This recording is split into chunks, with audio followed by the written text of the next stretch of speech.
good morning, good afternoon, and good evening to you, the people of the tube. Hope you're all today. Hope you're doing well in the world. I certainly am not, as I have a horrible cold and I feel terrible. But the show must go on. Q&A Wednesday. Question on. Let's do this. Okay, so I do apologise for all the snifflings that's going to be going on today and my bunged up voice, which sounds terrible, and my cough and everything else. But anyway, question 1. Sorry about that, that's gross. Have you ever played Japanese JV Strat? If so, what do you think of them? No, I haven't been lucky enough to come across one to play. I've seen lots of pictures, lots of videos, but I've never actually been able to play one. I would love to. They look absolutely unreal, and from what I've read, they are apparently unreal guitars. So maybe one day, if I ever come across one, I'd love to give one a go. Definitely. I've played some of the old Squires, like really old Squires, and they were amazing as well. But the JV Strat, no, I haven't played one of them yet, but hopefully in the future. But yeah, hope that's answered your question to that one. Moving on to question 2 now. Oh yeah, sorry, I just forgot to mention, if I sound a bit weird, I've got this kind of weird ulcer thing going on my tongue, and it's not very nice, and it hurts. But anyway, that's why I sound a bit strange when I'm talking. But anyway, question 2. And for that, your problems, Dave. Do you have any tips on getting a more Strat type tone out of a neck humbucker? Other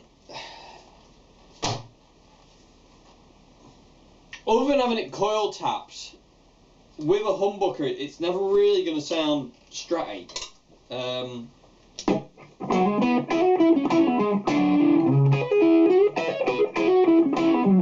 This one sounds really close. It's kind of got a kind of bright kind of snap of a Fender, but they're never going to really sound like a Strat. You know, a Strat is the only guitar that really sounds like a Strat. All I would recommend really is just turning the treble up on the amp, just so it's a little bit brighter. So in, you know, so if I just turn the treble up a bit on the CL120.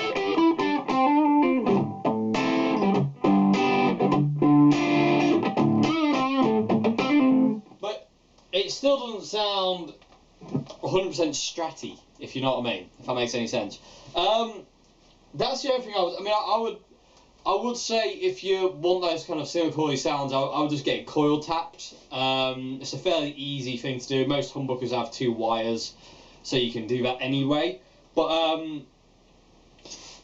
ideally, I mean, it's never really going to sound 100% like a Strat. You can always whip out the humbucker and just put a single coil in there. I've seen some people do that actually. Have in a humbucker housing, they've just got a single coil placed in there. It looks really cool. But yeah, it's never going to sound 100%, but you can kind of approximate. But I think it'd be easier to approximate if you have the ability to coil tap the humbucker, especially on a push-push. I hate push-pull. Ugh, drive me mad. I ain't got time to be able to get my nails underneath it and pull it out. I won't be able to just hit it. But yeah, I'd definitely recommend like getting it coil tapped and just see how you go there really, because it'll just give you a bit more of a yeah, more of a single, well, because it splits it to a single coil, it'll give you that more of a sound. It'll never sound 100% like a Strat, but it will give you a more kind of approximation of that sound. But I say, you know, don't expect it to sound like 100% like a Strat. By its very nature, a humbucker can't do that single coil thing, and vice versa, a single coil can't do a humbucker thing. You know, they're 2 separate entities that kind of like don't kind of really do what the other one does. Like I can't get my Strats to sound like this guitar, but I can't get this to sound like my Strats. So it's like, you know, there's always a compromise there. But yeah, coil tap is the only kind of thing that I would recommend there. Sorry, long-winded answer for a very simple question of just get coil tapped. But it'd be very boring if I did that. Anyway, hope that's answered your question. Moving on to the next question now. Okay, so question 3 is when you practice with your bands, do you use ear protection? If so, what type? Yes, well, with the Dukes the Luda, I don't wear earplugs because we don't practice at a super loud volume at all. We just like acoustic guitar kind of volume, very quiet, not, you know, nothing absolutely deafening. So there's no need to wear earplugs at that level because it's not damaging, it's not uncomfortable. But live, And with the trio, I always wear earplugs, and I always have worn earplugs. I've got, way back when I started to do gigs, I found that if it was really loud, it would make me dizzy. And I'd feel like I was kind of doing this, even though I was stood exactly, perfectly still. And the loud noise of it would make me really dizzy and make me feel really kind of like off kilter and give me a really bad headache, and I'll just feel horrible. So I started wearing earplugs very early on, and I got used to it very, very quick and realised that it's really nice. So I'd recommend earplugs to anyone playing live music. You need to protect your ears. You really need to protect your ears. It's so important. You know, it's not macho to not wear them. You know, it's not like, oh, I don't need earplugs. You know, you just crank it up and you just rock. That's not cool. You know, if you want to be doing it in 20 years, 30 years time, then, you know, you need to protect your hearing. It's none of that nonsense macho stuff like, you know, I don't need earplugs. Yes, you do. You know, you may be able to take it, but your hearing can't. And the more your hearing gets damaged, the more you're going to damage your ability to hear your tone, to a point where, you know, you could lose all the low frequencies and you could have the most waspy sound that sounds brilliant to you, but to everyone else is like cheese grater. So you've got to protect your ears, you know, not just for your sake, but for everybody watching you. You've got to retain that ability to dial in a sound that isn't going to cut people's faces off. So, and you know, just in general, it's you've got to protect your, you know, wear ear protection. I mean, I wear ear protection sometimes when I'm doing videos, just because that speaker is like directly into my ear. Sometimes when I'm not playing a lot, I won't bother because, you know, it's such a short period of time, it doesn't affect anything. But certain videos I have been wearing earplugs just to, you know, to cut down on, because I'm so close to the cab. The earplugs I like to use are literally just the orange foam ones. You can get them from like just DIY stores and stuff like that. They're the ones I really love to use, and I just put them in my ear, and they just seem to calm everything down to a really nice level. And the really cool thing is, if I'm singing, which is a terrible noise, but if I'm singing, I can hear myself with the earplugs in my ears. I can hear myself in my head, if that makes any sense. So I can hear where I need to be, kind of tuning wise, with my singing. You know, because I don't use monitors live. I don't really like monitors. I'm not a big fan of monitors especially for vocals, because I hate hearing myself sing. But I'm not a big fan of monitors, so I like to be able to hear myself in my head, if that makes any sense. So it's just the little orange foam ones. I don't have any around here. That's naff. But you know, it's just, you know, your basic DIY earplugs. You know, they just seem to work for me. They always have worked for me, and I've tried musician ones, like, you know, ones with filters and all that kind of stuff, and I hated them. I didn't get on with them at all. I gave them to my brother, and he loves them, but I just couldn't get on with them, so I just went back to use my phone ones, which I absolutely adore. I always wear earplugs live. Even if it's like a whisper gig, I still wear earplugs, because it's just, like I say, you just got to protect your hearing. You really have. It's none of that kind of like, you know, I don't need to wear earplugs kind of macho thing. It really isn't about that. It's about if you want to be still doing this when you're like, you know, 50, 60 odd, you know. Unless you want to get tinnitus, which is horrendous. From, you know, I've spoken to some people with tinnitus, and it's just horrible. It's just horrible. You don't want that. So yeah, I would always recommend wearing earplugs. The foam little orange ones are brilliant. You could go Paul Gilbert and have the big earmuffs. That'd be cool. But yeah, I would recommend it, and I'd always wear earplugs if it's just a bit too loud. I always wear earplugs. Yes. So another long-winded answer. Oh, be quiet, Dave. Move on to question 4 now. Okay, so question 4 is a video I want to do. Well, I'm gonna answer the question today, but I want to do a video on it. And the question is, how would you replicate the "I Could Have Lied" solo tone? Apparently, you know, people say John Frusciante used the mixing board and ran distortion through that.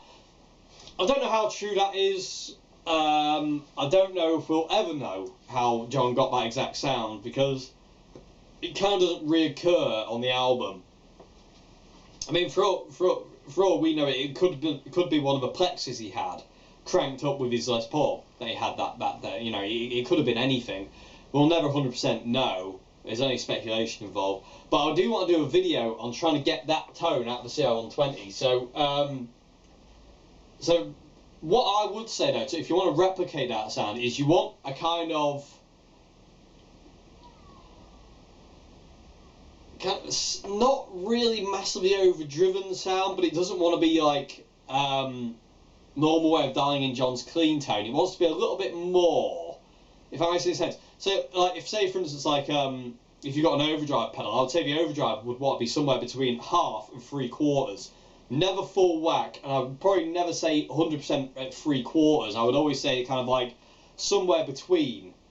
You know, and I would say it wants to be quite bright as well, and it's neck. And you want to be using your neck pickup, and you want to dig in to get the overdrive. So kind of set the pedal fairly dirty but clean, if that makes any sense, and really kind of like hit the guitar and really kind of I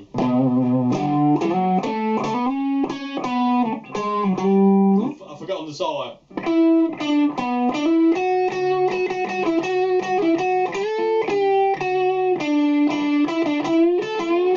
You know, really digging in, you know, right hand really blasting into those strings, so you can kind of hear how John's playing it.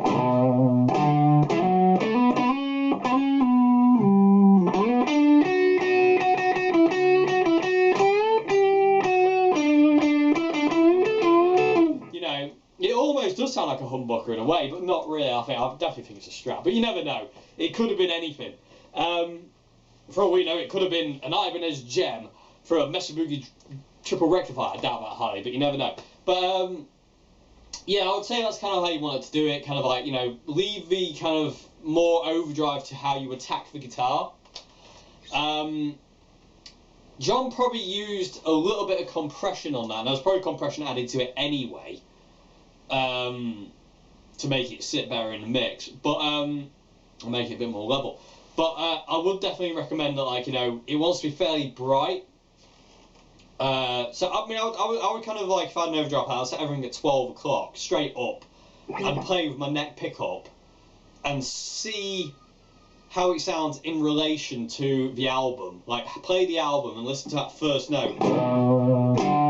You know, listen to that kind of like, that first note he hits is very kind of like distinctive.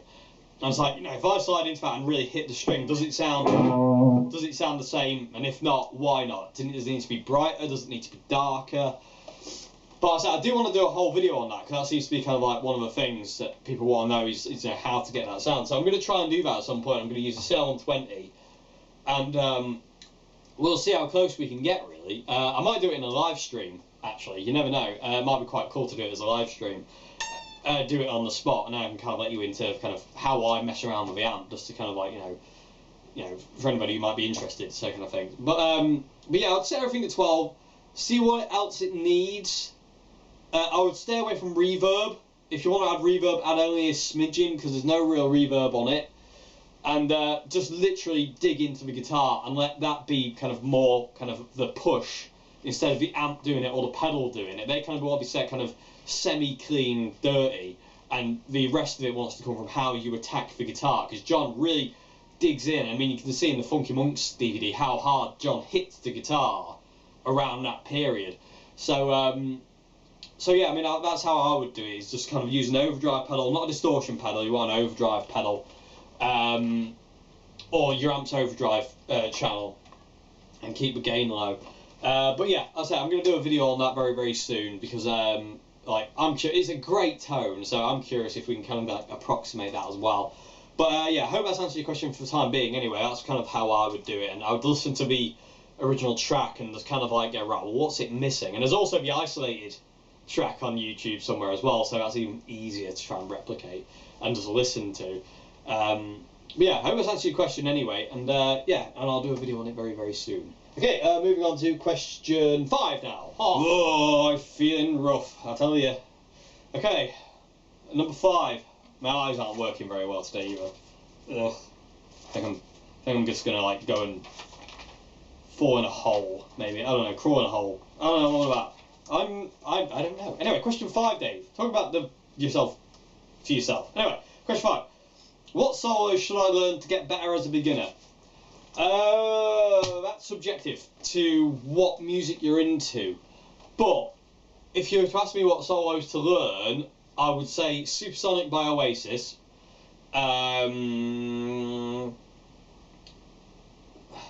What else? A lot of Noel Gallagher solos are great to learn, especially Slide Away, because Slide Away's got some really cool bits in it. Like the intro to it.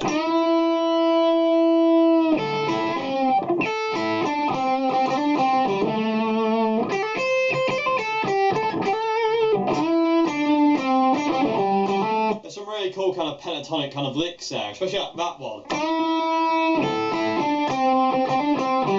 You know, so many of Noel Gallagher's solos are ace to learn because they're really simply beautiful, if that makes any sense. Like they're just so simple, but so they fit the music so well, and they're just like minor pentatonics most of the time, but they're so perfect to the music, if that makes any sense. I don't know, I could be getting all gushy over Noel solos, but I do love them. But I would definitely recommend anything by Noel Gallagher that takes you pickle. John Frusciante's stuff during the By the Way era is really cool to learn. Stuff like Dosed and Minor Thing and stuff like that is really, really cool to learn. Universally speaking, guitar solos like that are really, really cool to learn, because they kind of like give you a map of certain notes that work in certain keys. What else? Manic Street Preachers, If You Tolerate This, You'll Trouble Me Next, has got a great guitar solo in it. What was it?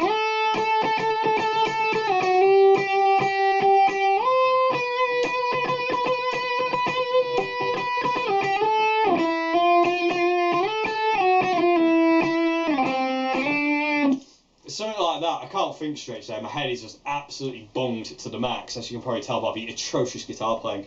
But that's a great solo, the Manic Street Preachers, If You Tolerate This solo. What else have we got? Stairway to Heaven is a classic guitar solo to learn, especially kind of like the intro. You know, that's quite cool. What else? Diddly-dee, diddly-dee. Free, Alright Now. Alright Now is a great solo to learn if you're a beginner, because there's nothing massively complex in it. It's very simple and it's very slow, and it just kind of like does what it needs to do.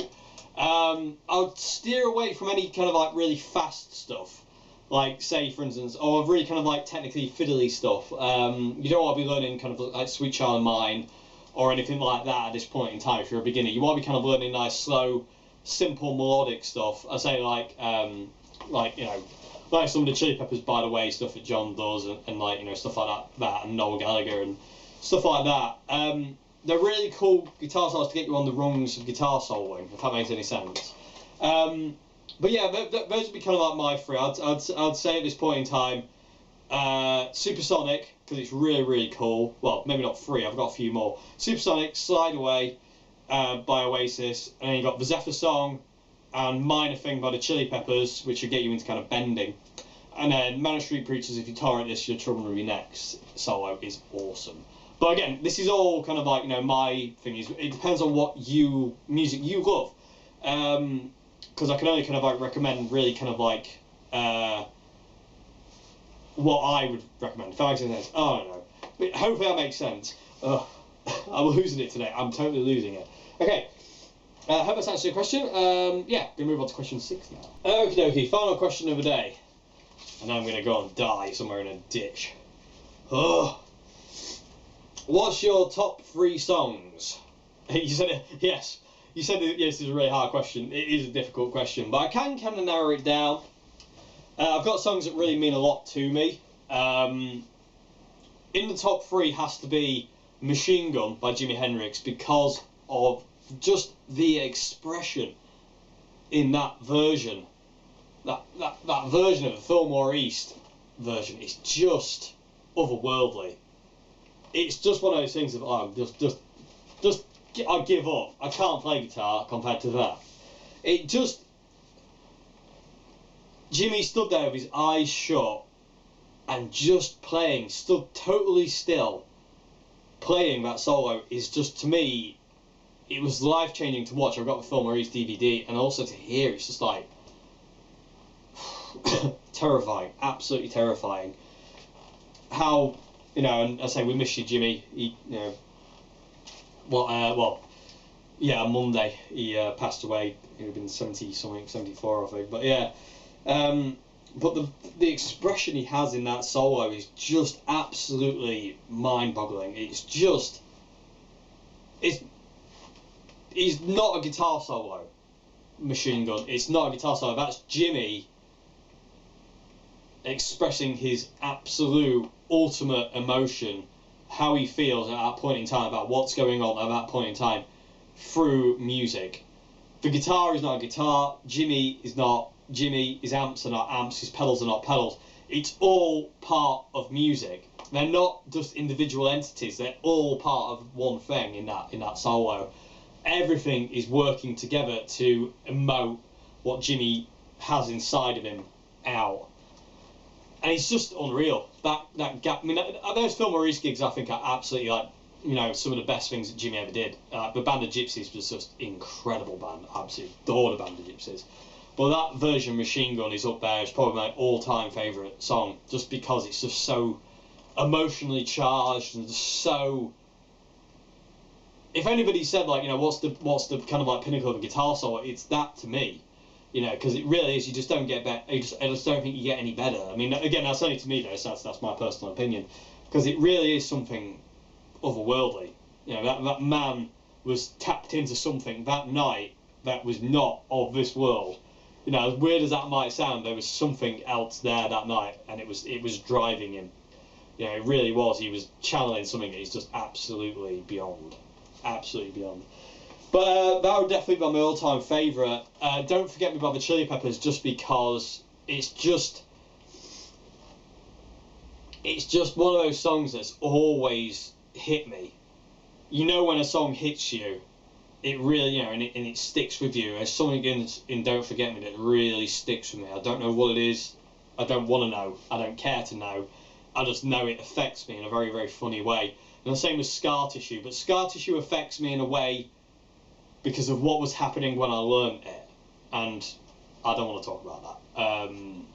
It's too hard to talk about.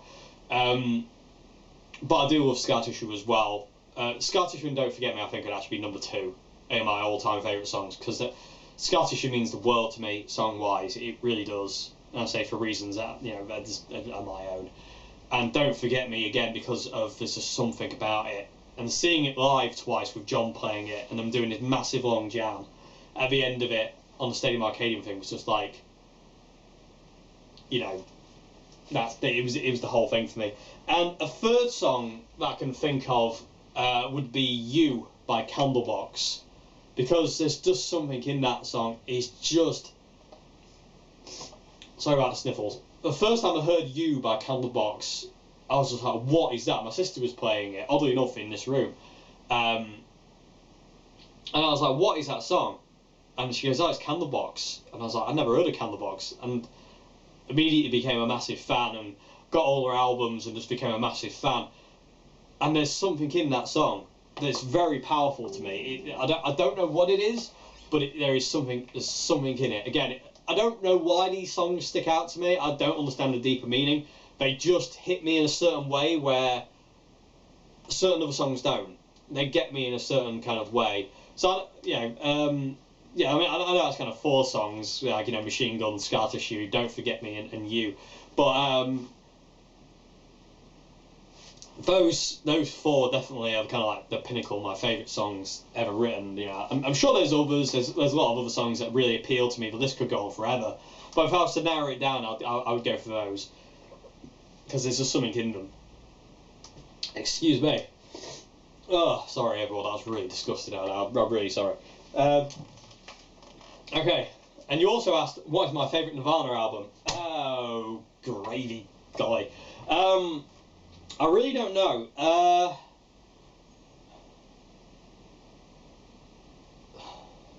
I really love In Utero, but I don't like the remix version. I like the original mix. I think the really nasty mix sounds better. I love Incesticide. That's really cool. That's like an album I grew up on, Incesticide. Nevermind is probably the one I listen to most, but I always skip Smells Like Teen Spirit. just out of respect for Kurt more than anything else.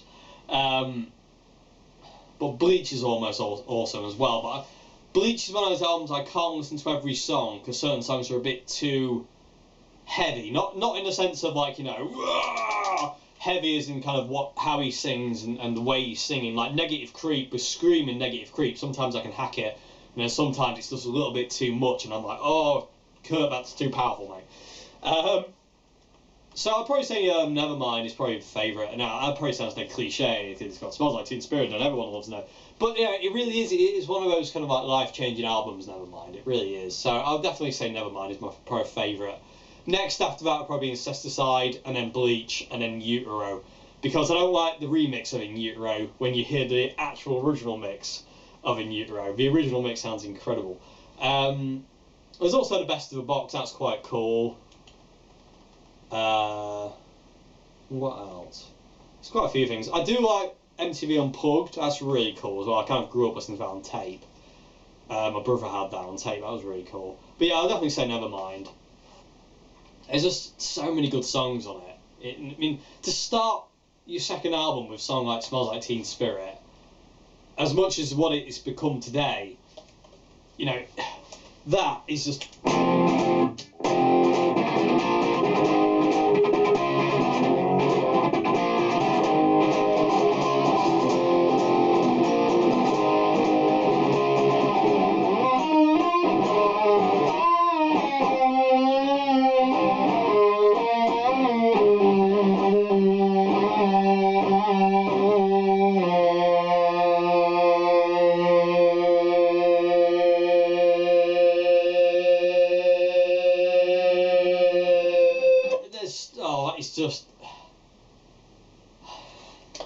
To me, that man's a genius. Kurt is a genius to me. To make two notes sound as good as he does as well. Crazy, absolutely crazy. But yeah, my favourite album, I say long-winded answer again, I'm sorry, I'm not 100% with it today. I'm feeling a little bit worse for wear. As I keep saying, quiet Dave. But yeah, top Nirvana album is definitely Nevermind, definitely. Joint second would definitely have to be probably actually Incesticide and Unplugged in New York. So yeah, anyway. Hope you enjoyed this Q&A. Hope I answered your questions okay in my deranged state. But what's new? Haha! Way! Creepy. And yeah, I'll see you again for another video very, very soon. Have a great morning, good afternoon, and good evening. Goodbye now.